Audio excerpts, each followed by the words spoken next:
Hey y'all, it's Beth. Welcome back to my channel. I'm overwhelmed. It's been a week. Let me just say that. So you'll know last week I was in training a lot of the week. So I was out of pocket a lot of the week for my day job, for my 9 to 5. And of course, 9,000 things came down the pike that were not on my plate that are now on my plate last week that I couldn't get to. I couldn't prioritize as they came in. And now I have this week where I have to try to fit in all the things in addition to what I already have scheduled for the week. So I'm not quite sure what I'm going to do as far as project time and stuff is concerned. Monday, there's a lot I got to do Monday because it's timely. As you can tell, I haven't done my weekly reflection yet. I do want to do that. Most of it is reflecting on this leadership training that I went to, which was great, by the way. But then, everything else that trickled in this day and trickled in this day and trickled in this day and trickled in this day. And I was like, I got to Friday and checked my email and was like, you got to be kidding me. You just have to be. Such is the way of the day job. So let's just go ahead and do this. We're going to plan. I haven't filled out my list for last week either. It's just something I haven't done. We'll see. We'll see how this goes. So we're going to start at the top, I guess. I'm going to start with weather. And our weather, again, was a whole bunch of false advertising because it's going back up. It says almost 90 on, what day? Wednesday. And I bet you we hit 90. They always gauge conservatively. And we always end up hotter rather than cooler than what the forecast says. But again, it's sunshiny every single day. Maybe a few floaty clouds here and there on a couple of days. Not worth even putting like the cloud emoji on them. And we're in the 80s all week long. Now, I did peek ahead to Samhain and Halloween. So I was like, is it going to be 90 degrees on Halloween? It has. I've been there, done that. We've had Halloweens that were almost 100. And it's not. It's supposed to be in the 70s for Halloween. I thought, okay, I can deal with this. That's fine. Because y'all know, if you've been here a minute, this is actually my ideal weather. Mid-80s, great. The rest of the world doesn't like it when we get this close to Halloween. The rest of the world doesn't like it when it is fall time to be this warm. And the number of times this week that I've just stepped out onto my balcony in the afternoon because my balcony faces due west. And I do have some trees, but I'll just step out there like a cat and sit in the sunshine. While my cats are inside sitting in death rays. They know where the sun goes each and every afternoon. One of them right now actually is off to my left sitting in a death ray and trying to get warm, even though it's not cold in here. It's not cold in here at all. But just like a cat, just like a feline, gotta have that sunshine. All right, we're gonna put in our moon phase. I've switched back to just the Sharpie S gel.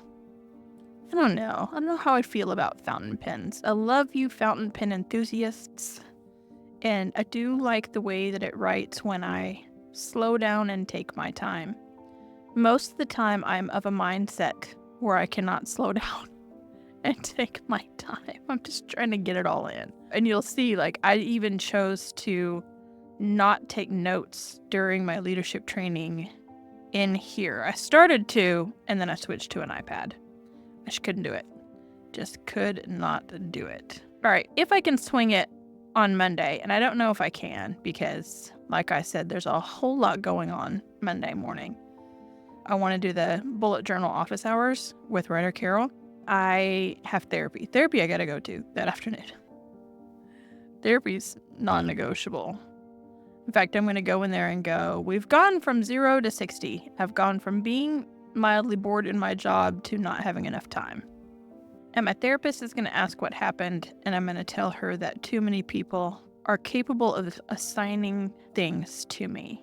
It's one of the things that I mentioned in that training, that I was in last week, I was talking to someone and I told them that I felt like I'm constantly playing a game of Twister, because while I technically report to this person, I have a foot here and a hand here and a hand here and another. And everybody feels like they can just assign things for me to do without going through my direct supervisor, which is always a great time. What I do have on Tuesday afternoon, and when I did my October setup, I mentioned that I couldn't remember what day it was. I have a hair appointment, and I haven't had a haircut since the beginning of the year, or sooner. Like, I can't remember. So, it's been a long time, and it's out of control, and my hair appointment is technically at 12:30. This dang meeting came along, and this is supposed to be my remote day. I have to be at our corporate campus for this meeting. So, like, I have to get out of this meeting to get to my hair appointment in 30 minutes. I may leave this meeting early. I may tell these people, you don't have me for 30 minutes, or for an hour, you have me for 50 minutes. Because then I'm off for the rest of the day. I protected this whole afternoon to get my hair cut and taken care of because, it's a mess. Okay, so then there's this meeting, Friday, I had to have a meeting about this meeting to prepare for it with other people. When you have to have a meeting ahead of another meeting, things are not going okay. So, and then Wednesday is a busy day. Internally, we have a benefits fair just to remind employees what all of those benefits and things are, and if they need help with open enrollment and all of those sorts of things. That is happening. I put health fair. It's really a benefits fair. I put health because it's easier to write. And then I am in our communications and marketing team. I'm the only event person in our communications and marketing team. And when they default to me to do communications and marketing things, we're busy.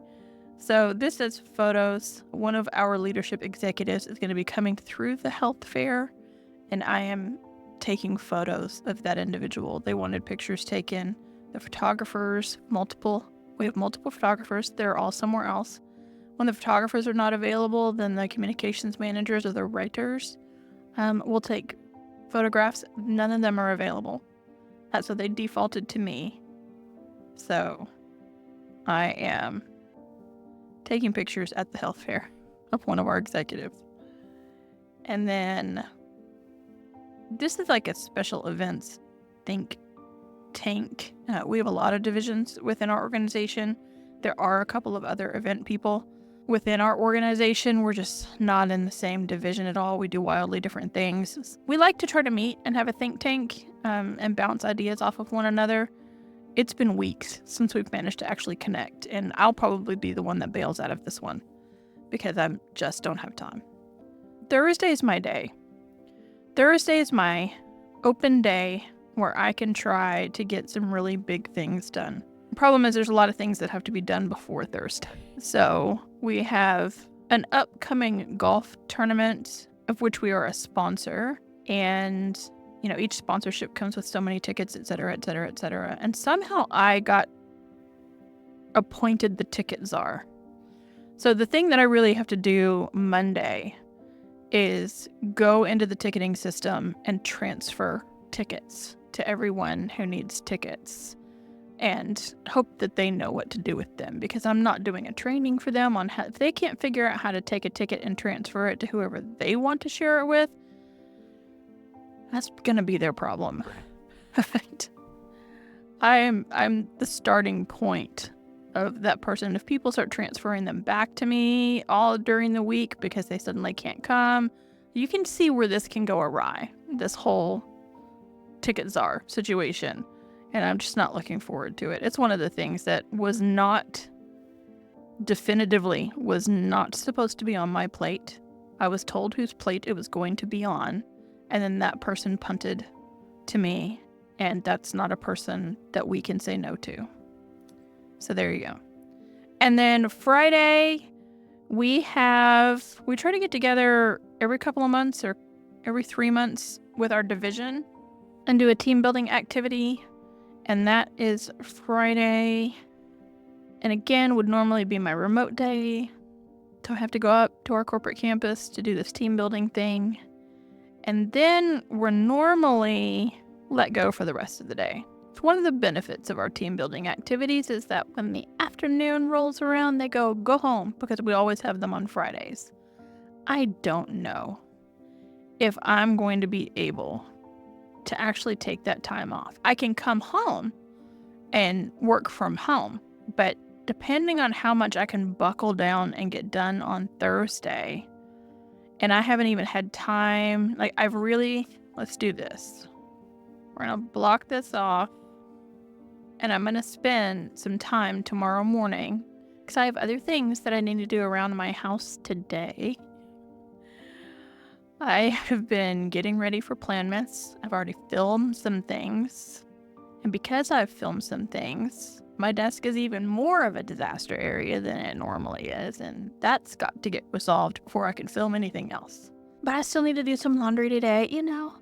It's a weekend. So I've got things I got to do for tomorrow. So tomorrow morning, when I'm at work, we are going to take some time to try to figure out what the rest of the week is going to look like. I did go ahead and very messily do a brain dump on just a scrap piece of paper so that I could say, this is personal, this is Beth and Beyond, this is work. And I could then take those work things and start to prioritize them. So I have that to work off of. I knew it was going to be super, super, super messy. I knew. So I didn't do it in here. And I was trying to space it out. Like I did that Friday night. I was working from home Friday. I was trying to catch up on all of the emails, even though I tried to stay on top of them during this week. Like I would check them 2 or 3 times a day during our breaks and respond to the ones that were urgent, but stuff just kept piling.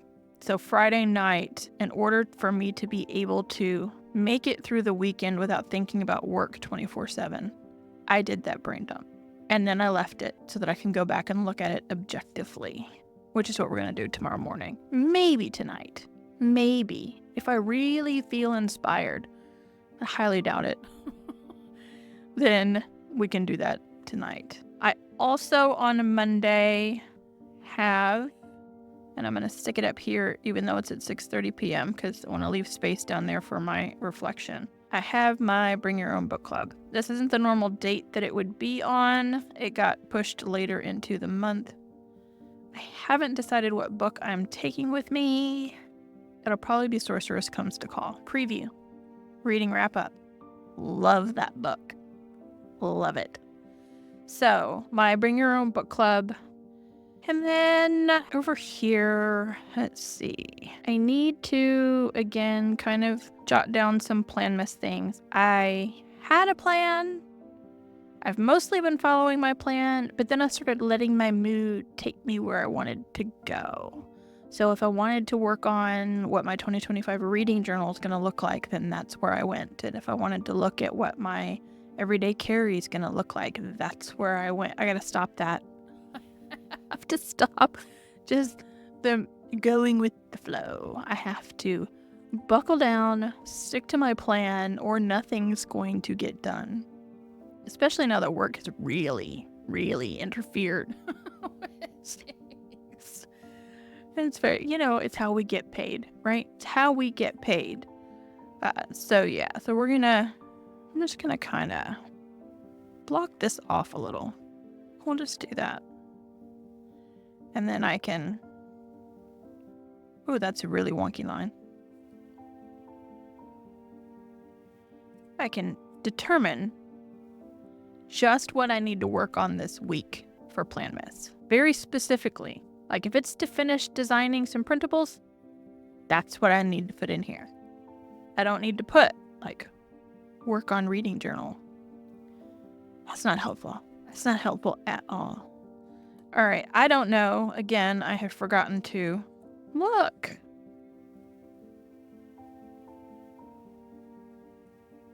That's a washi tape from my 2025 reading journal. That's hysterical. All right.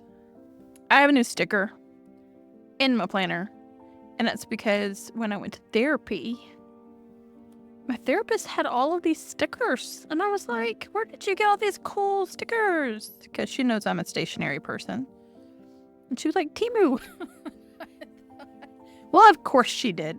Of course she got them from Temu. Where else was she going to get them from? Anyway, I chose one that matched my journal, but it says one of the happiest moments in life is when you find the courage to let go of what you can't change.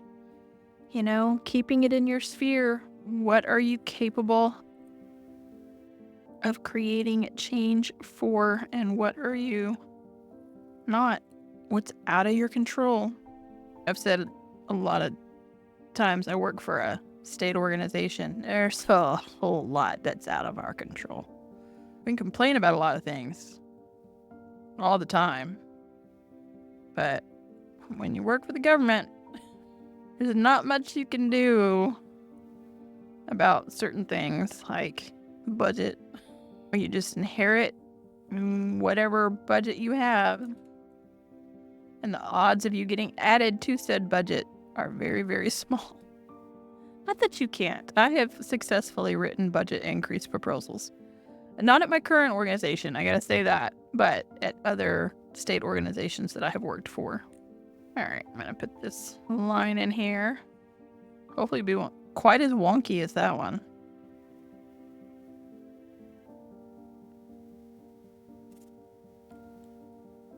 My cats have the zoomies. I don't think the mic's gonna pick it up. I've got one of those mics that blocks out all those other things. So, yeah, you're probably not gonna hear that, but they're going crazy right now. All right, and then let's flip back here. See, I started taking some notes in our class. Not a lot. I have not filled anything that makes me feel peaceful, because as the week went along, I felt less and less peaceful. But I don't have any daily logs in here because I was in that training. I just don't. Like I said, I switched from here to the iPad and was taking my notes in there. And that's just because they were really extensive. I was writing down a lot of stuff. And I thought, well, let's just pivot and put it in a digital format. That's sort of my defining factor there. Like if I'm just taking notes on something, if I know it's kind of just going to be a 1-2 pager, I'll leave it in written format so that while I'm writing by hand, it really sinks into my noggin.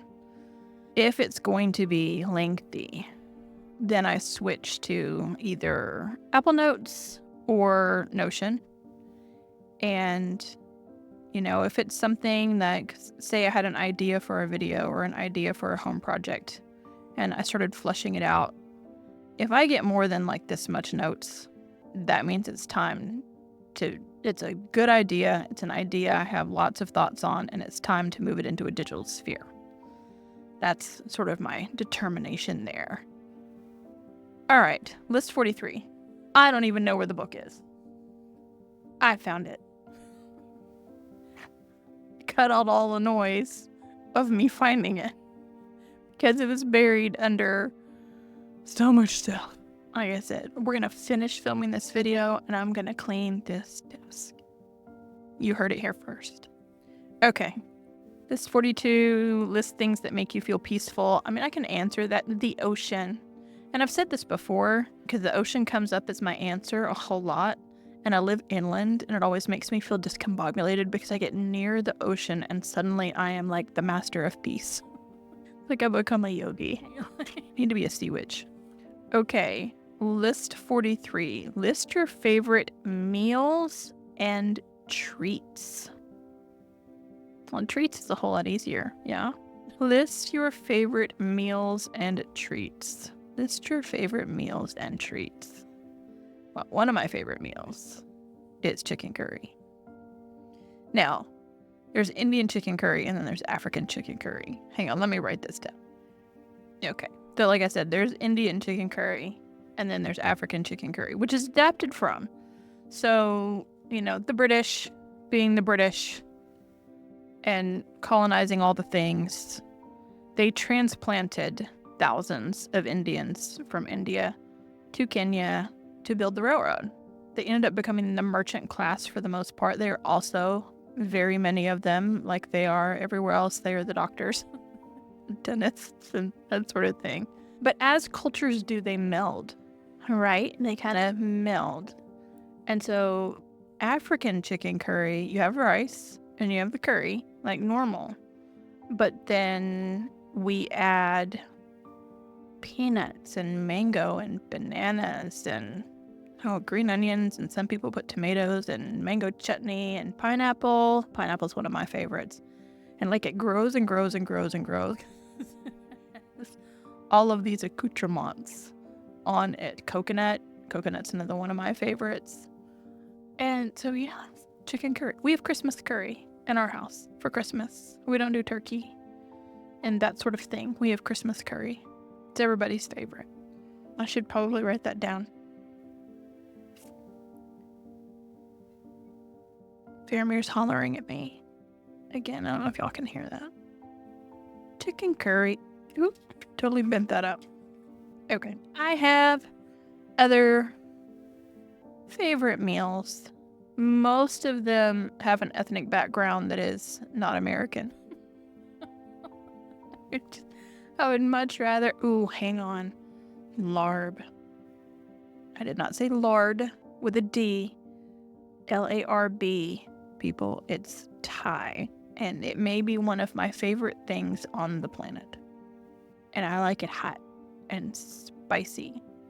And until my stomach stops digesting hot and spicy, I will continue to eat hot and spicy food. And like many of y'all know, I turned 50 this year and we're still eating hot and spicy food. So hopefully it's just adapted to part of my biology now. And I'll never start getting reflux, or my desk is wood underneath here. I'm going to knock on it. Yes. That would just be the saddest day ever, because I do like my spicy food. All right. Like the Thai place that I go to, that he's learned with me and my son that when we say spicy, we mean spicy. We don't mean white people spicy. We mean actual spicy. He's learned. He's a good guy. He knows this on sight. All right. So there you go. Tell me what your favorite meals and treats are. One of my favorite treats is a Cadbury Crunchie, which is not sold in the US. It's got to be imported. I buy my Crunchie candy bars at the Indian food grocery store that I go to. They're the ones who have that treat of a candy bar. It's just a honeycomb. It's terrible for you. It's so bad for you, but it's so nostalgic for me. It's one of the few things that's that sweet that I like, because I've gotten to this point in my old age that I don't like really, really sweet things. So like when I'm eating chocolate, I want my chocolate to be like 85-90% cacao. Like I want the dark chocolate and not the super sweet stuff. All right, guys, that's it. You could tell I'm babbly today, and that's just because my head is all over the place, because I've got so much coming up on my plate. Just Monday in particular, Monday and Tuesday morning, I'm really not looking forward to the pressure cooker that I'm going to be in. And then we'll see how the rest of the week pans out, and hopefully I can shake it off just a little bit. If you like this video, you know what to do. Give it a big thumbs up, subscribe if you haven't already, and I will catch you in the next one.